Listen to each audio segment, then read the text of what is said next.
Open door right, we're here. We're stacking up. He'll squeeze up on me. He lets me know when he's ready. I pie off. I see it's good. I come in. I set my area of dominance.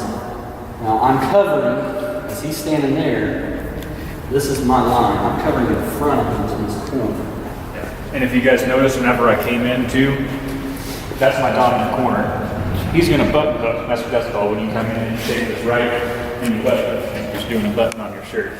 And this is a cross when you just go straight across. I got a wall right here, so I'm just going to follow this wall. That's my dominant corner. Clear the corner. Try not to get sucked into it. I don't need to come all the way over here. He's got it. I need to check it immediately. Once I've got it, I'll move back over and overlap into his field of fire. Now, the one man gotta be here, as he's here. I have to cover this super fast. I'm here covering his back. So when he comes in, I'm here. You got to make sure you cover him. You can't be late in the room. It's one motion. If he goes in and I'm way back here, now I'm not helping him out. Hopefully there's not a guy there and he can hit this button hook. Because this is the most dangerous area in a 40-foot room. It's the unknown. You see this pretty much as you're coming in. You're pieing it off. I pie it off. I see it's clear. Now I just know that I need to come in on that wall. Now for all you mechanical types or visual types, think about this. Your goal when you're going into this room is to get as much coverage on this room in as least amount of time possible. So think angles. There's two of us right now. From right here, we've got how much coverage do we need in this room to clear the whole thing? What's this angle? 90 degrees. Right here. We want a small overlapping fields of fire. So let's call each of us is going to pick up about 60 degrees. Not exactly a best case scenario here because there's only two of us, but we want to keep our individual fields of fire as narrow as possible because that's going to reduce our time on target, left or right. Initially, we want to establish it, as quick as possible. So he's going to hit that corner real quick and then come in here and hit this corner. And at that point, all 90 degrees has been covered at least once. When I come in, I'm just running back up on this corner, get another set of eyes, and then we've got two overlapping fields of fire in this room. And we've got four guys, you just split those numbers in half again. Each guy's got about 30 degrees, real fast, 15 degrees this way, 15 degrees this way. We're trying to eliminate, if we can, that time on target. It also helps where people are going to be, so. This one man lets his buddy know when he comes in, he sees it, he hits his corner, and it's clear. Clear right. Let him know that he doesn't have to worry about it. Clear right. He comes in. Clear left. Room clear. Exiting, two exiting. Two coming out. What are you going to say? Two coming out. So these guys that are out here in this stack, the drilling's pumping, like you said. You're on that mindset. You got rookies, boots, as we call them, in that stack. They may be their first time. They see some guy coming out. Two coming out, they know, okay, that's good guys. Very rude, two coming out. It's talking. In a situation like this, too, in a big building such as this, and really anywhere else, your battle space is a three-dimensional environment. So it's not just left, right, or what you see down the ground. Look at it. There's all sorts of opportunities, as you'll see when we move through this building here in a little while, for targets to be high, targets to be low. So if that door was closed, he needs to, one man's job is to make sure there's no traps on it. I mean, you got to watch that door, make sure it's fucking good. So if you come into a room and there's a potential for targets up high, designate somebody or take the initiative. And once you've got your corners cleared and the room's cleared on this lateral plane, out here, someone calls checking overhead, and then someone will pick up his field of fire and call check it. They'll pick up his field of fire and he'll come up and look all around the top. You're clearing every fucking square inch of that place. Because I've seen it. Little fucking holes in ceilings or high on walls, big enough for an optic to see through the top of it, a muzzle to stick through the bottom. Bullet doesn't need very much space to get into a room. And you mark it. You mark this with whatever the hell you got. Paint, chalk, fucking chem light. Throw it in there. So when the next team comes through, they know that's been checked, it's cleared. They can proceed on. You don't want to have to do the same tedious shit every time, Hook your buddies up. As a team, you want to make the shit flow. We're just we're getting a little ahead of. Your stack is here. The one man, this is just dominating the wall. He comes in. One man can dictate this. This can change. He could button hook, or he could come in straight. In this scenario, he's just going to cross in. So he's crossing in to get this corner here. Now, this two-man, when he rolls up,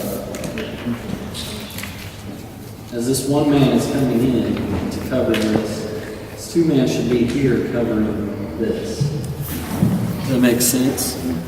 He needs to be covering with that because he's not worried about it. So he needs to be right behind him, dropping him. So this two-man, once he establishes that, he rolls in, hooks, takes his corner.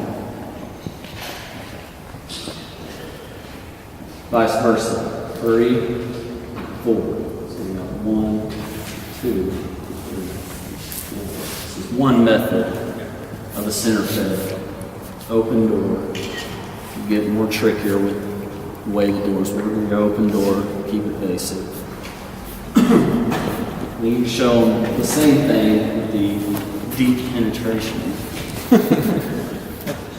All right. So that diagram right there kind of assumes that you've got enough room on these outboard walls for all 4 guys. In the case of these small tape rooms like this, I mean, you've got enough room for about 1 guy. Any more than that, you're starting to stack up in places you don't need to stack. That first guy in the room, he's going to kind of see the size of the room. You may not have any idea how big this room is when you come in. So this first guy comes in and sees, holy crap, this is kind of small. And he'll hit his corner right here, come up, check his fatal front, immediately pivot over to his corner, and without getting sucked into his corner, he can move right along this wall right here. Same method with the number 2 guy. He's covering up here in the fatal front in this other corner as one's going in, and then he can button hook around here and move over to this wall. And that's just a little limited penetration in the room. Get you kind of spread out, spread your field of fire out a little bit so you're not just laying on top of each other. There might be rooms that are so small, you've got a full fire team stack to go in and you don't need 2 guys. Yeah, upstairs there are some rooms that are super small. You get more than 2 guys in there, all of a sudden you get bunched up and a fucking 67 comes in the door. Now you're trying to get the fuck back out of there. You know what I mean? So you can roll in where this one guy comes in, hugs that wall, gets to this corner here. 2-man here, 3-man here, 4-man here. So he's covering here. He's covering here. He's covering here. He's covering here.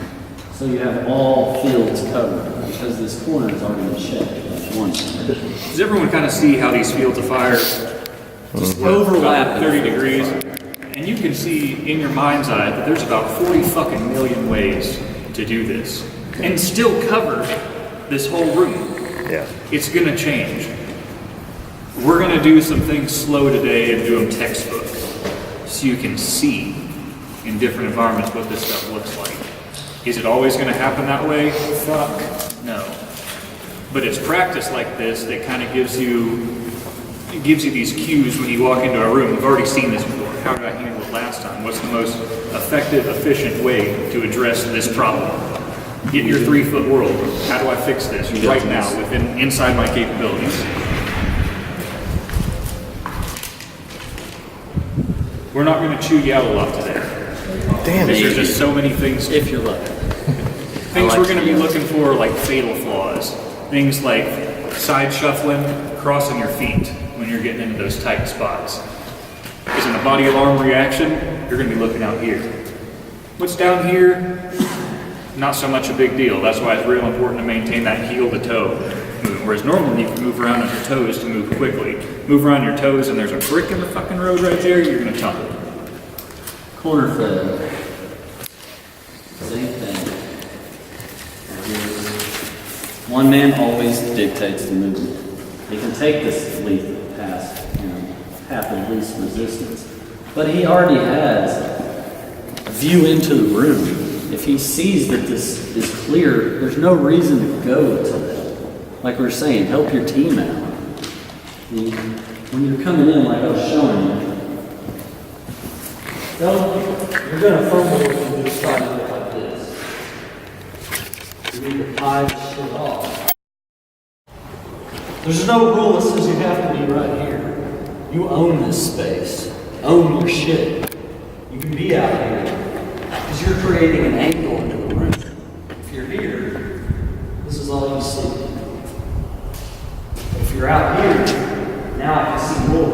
You pie it off, and then come in. So you're creating a wider angle for yourself. So there's no rule that says, I have to be right here on the wall. Because what do bullets do? Travel down walls. Don't touch a wall. So you're just working yourself out, coming in. It just helps you get around that corner faster than being super stacked up and trying to do this. In gear, you're not going to do that. You're going to fall and bust your ass and look stupid. And by pieing the room, you can clear it before you even enter it, for the most Right. part, up to the That's point the of the unknown. whole idea of this. Just clearing it, and coming into the unknown. Without even having to enter that bit, you've already got it, 3/4 of the way covered before you enter the room. So that's what, that'd be a two, you can do this on 2, 4, fucking whatever, 3, 20, 4 Street Conroe, fucking 40 dudes up the stair. You're just smoking them and they just keep coming in. I know I've had to play Op 4 against them, it sucked. Like, damn, dude, I just shot like 6 of you motherfuckers, and they just keep flowing in. Start talking. Even their buddies that are down, they're just stepping on them, because that's how they train. You assess the wounded when the room is clear. Your buddies come last in that situation, so basically that's what you do. You tie it off. You're seeing these angles, and you don't want to be here. You want to be able to work your way around it and come in wide. It's going to help you out and be more effective. Now, it'd just be so basically, if we were going to I'll start off with 2. So he works his way around. I'm just going to say there's no enemies in the room. Because that situations can dictate what this man does. But he comes, gets his corner. 2 man comes in here, covers here, he covers here.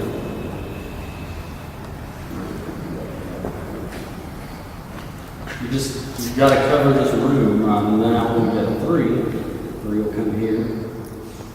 If you have 4. 3's got pretty much the whole room. Yeah. From the entry point. I mean, it just rolls opposite. You just think opposite. Whatever 1 does, you do opposite. Whatever 2 does, 3 does opposite. Whatever 3 does, 4 does opposite. As long as you apply that, that's your mental thinking. Whatever the guy in front of you does, if he goes that way, you go. It's simple. The trick is to keep moving. Yeah. Never stop. If you think you need to stop and think about it, You will die if you stop there. If there's people in that room and you stop here, you're dead. Game over. Yeah. Where are you aiming if you're defending a room? At the door. You're defending the feed point of that room. If you do this fast enough, the 1 man who's in that room quicker than anyone has a chance to react, especially if you're able to get a diversion in there, like a flashbang, something of that nature in the room to lead that assault. 2 man is actually a pretty dangerous spot as well. Because after they see the first guy in, they're still trained on the front door. They know more coming. So you got to be fast. So again, know where you're going, or at 1, least have a half-assed plan covering this. to move quickly. 2, covering this. 3, basically it's covering like that. 4, you're just covering the whole room. And that's what 4 with 3, it's just the opposite. And you don't always have to go all the way into those corners. No, I'm just drawing it like Yeah. in a perfect world. Yeah. If Trying you're to running get in sucked there, into your corners. you know, if you have 1, 2, 3, 2, you just go like that. You don't even have to draw the corner. It's clear you can stop here. Now, when we trained with 3 and everything, it was always where the number 1 man, if we had more than, like I said, more than 2, we would break in and he'd cut this corner and move it. That's Now, on this- center fed. Now on corner fed, you don't need to do that because your 2 man's covered. Yes. Yeah. If you roll here, then you're pointing your rifle right at him. So in a corner fed, your 1 man stops here. This is his area. 2 man. Now, if this was Yeah. like this, and that 1 man came in, now he decides he's going to collapse that corner. Then it's going to be 2, 3, 4. Yeah. Or you can do it the other way that we showed you. There's so many different ways to do this. You can do 1, 2, 3, 4, and just do overlapping like this. There's so many ways, like we're Right. saying, there's no right way. Anybody says that's wrong, they're not open-minded. As long as you're covering the room here. Yeah, just cover your buddy. The running theme with this kind of style of running into a room is you don't want to disperse yourselves too far around the room. You want to maintain your own front. You don't want as to a be unit. in a circle shooting at each other. Yeah, exactly. You see this line right here? You own Called the this Polish space. firing squad. This is yours. You've just cleared it. Anybody who was here that wasn't wearing what you're wearing is now a corpse. Or they're saying they're all getting ready for their versions, whatever, you know. So you own this. You don't want to be across the room shooting at each other, like Joey said, right here. You've got a front. Real simple. This is the simplest way to do it. I mean, we'll probably start off this way, you know, I mean, this is an advanced way. This can set you up for, there was a door here. Now this guy has vision into the Yep. room. Right. Yep. So he's going to cover and So- everybody else is stacked. While they're stacking here, He's the last Zert man. teaches this. I like it. I've done it myself. This guy already has knowledge of this room. I like this method. Let him take the initiative. And take that button. Don't be the asshole that takes the path. At least you already have cleared this by looking into the room. Come in here and then your 2 man comes in. And another way to skin a cat. This guy's got It's all a the good room. method because he already has knowledge. Right. Why have this guy hasn't even seen the room? So just take the initiative. Well, the other thing I see is that if you send this guy, you know, if this guy goes check this room, well, once he crosses his path, his lane of fire, he's got to raise his rifle. It's one less gun you got in the situation. Because once you come here, once it's clear, you're saying stack. Yeah. So they're all going to stack. And then this is basically great because if the room is here or there, it doesn't really matter. And this guy collapses here and then the rest of the team's here. Now you have cross coverage, which is great. So now you got 2 different angles. So now it's as they have taught and as all CQB teaches. Know who the fuck's going first. Set an SOP. When we get up, look at him, you're good, whatever, fucking thumbs up, you're going, I'm going, just something, let that guy know. He's going first. Well, he already knows, he's already visually seen it, so he just automatically cuts number 1. Yeah, I mean, just if you can stack up, just boom, boom. Now the door's shut, you know, let that person know I'm going first. So I'm going first. Let him know, boom, boom, and then everybody else flows in like normal. There's nothing tricky to this. These guys are going to flow over here. He's going to be by himself. It's all about communication. Talking. The more you Communication practice, saves lives. the more you practice, the better you know your team. There's nothing written in stone that says you have to fucking stop in that first room. You keep moving, call doorway right, natural shift over here to the right, and this guy, without even stopping in this corner, keeps moving. About the time he gets to that doorway, everybody else is up here, and he just immediately button hooks in, and the rest of the team follows. They never stop one time. That takes time of working with the same people. Right. I mean, you can't expect me work with you one day and then me work with you the Yeah. next and expect me and you to be working the same. Like, if we work together for a year, we're going to be fluid. And you're like, well, I've done this with another team, but you haven't done it with me. Right. Yeah. So we don't know what each other do. Yeah, So you- that's why it's imperative. If you train, get guys and train fucking together. Be a unit. That's what it's about.